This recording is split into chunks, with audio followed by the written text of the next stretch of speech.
Take 4. A-Mark. Action! There's several things that I think make a motion picture work or not work. One, I think the first and foremost is the story. By the story, I mean the script, too. Secondly, the director. Does he have a vision? Then, I think the cast. We've always felt that Steve Zaillian was one of the great writers in Hollywood. His adaptation of Schindler's List, we thought, was brilliant, and ever since then we've been huge fans of his. Just the overall beauty of the writing was kind of my first thing that was most compelling to me. The first person who got involved in the movie as an actor was Sean, and that also helped a great deal. Sean was a huge part of why I wanted to be in the picture, and I don't think I've ever worked with anyone as inventive or as driven to find and refresh something that you feel you've got but could get better. I've known Sean for a long time. He was in the first film that I wrote that was produced called The Falcon and the Snowman, so I've known him since then. I think he's powerful. I think he's thoughtful. I think he's charismatic, and these are all qualities that Willie Stark has. You come out of it a better actor. Not only just working with him, but watching him and being around him, because he's a consummate professional.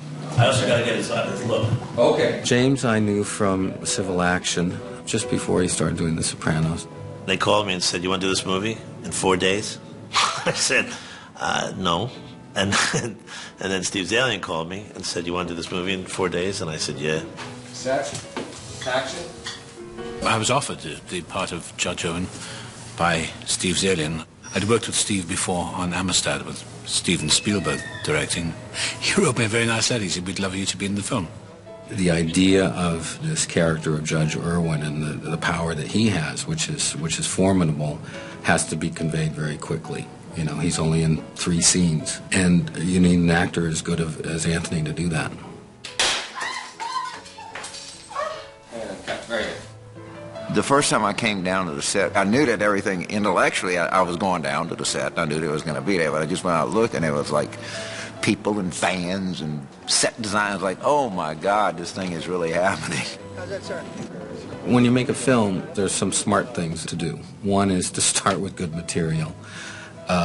Another is to, hire people who know what they're doing and who have the experience and are good at what they do. Quiet, please. The production team that's part of everyday production, Michael Hausman, who's terrific, who I've worked with in a number of films. Pavel Edelman, he's a fairly new find, actually, and you think about the kind of work he's doing. We're doing 2 cameras. The locations that these guys are finding, the sets that they're constructing, the look is just incredible. Come on in, Mona. Willie is a wonderfully complex character. We see his childhood farmhouse, and we know that Willie's life has changed profoundly. When he moves into the Mannheim Hotel, very luxurious, but it has a darker side. A costume designer has to look at the story, the place, the time, and the people represented in the story, to try and help to give more depth, if you like, to the characterization of those people as they travel through the story. The aristocratic people, they reflect more, I think, the general image of Louisiana, so they tend to wear lighter fabrics and lighter colors.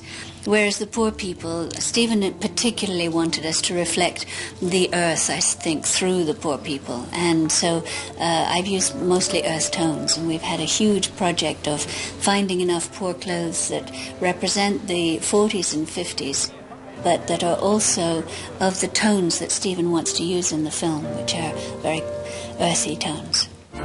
In the original book, it was set in the 30s. I've moved it up to the 50s. It really is harder on every other department than it is on me in terms of the period. I tried to pay as little attention to all that as I could and just concentrate on the story and the actors and how we're going to shoot the scene. I think 95% of the work is the same no matter what period, a story takes place in. Hey, very good. And cut. This script is very much a part of Steve, and therefore he's been very true to the detail, to the sort of flavors that he wanted to create. Kind of more thrown away. Yeah, with the same thought, yeah. He loves his actors. So we've had a really nice time sort of building this world and taking the time that you need to sort of inhabit another time period. I had spent 2 days working, and then I was doing the off-camera lines for Jude. And I suddenly thought, God, I wish I could have done this performance yesterday. I said, could I reshoot that for some reason? She said, yeah. They reset it, and I think we did the scene in about 15 minutes or 20 minutes. Some directors wouldn't do that. For me, anyway, directing is the most enjoyable part of the job. I find as a writer-director, I'm reluctant to make wholesale changes in the script at the 11th hour.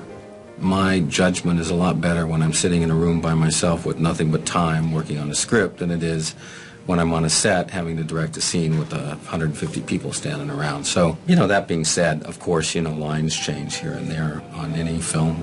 It was a great experience for me. It was probably one of the greatest experiences I ever had in a movie. Action. There is the morality story. There's also a very good plot. There's also great characters, and it's also about something, so that combination is, I find, very rare, whether it's something I'm trying to create or whether it's something I read or something I see at the movies. So when you come across something like that, you jump at it. Very nice.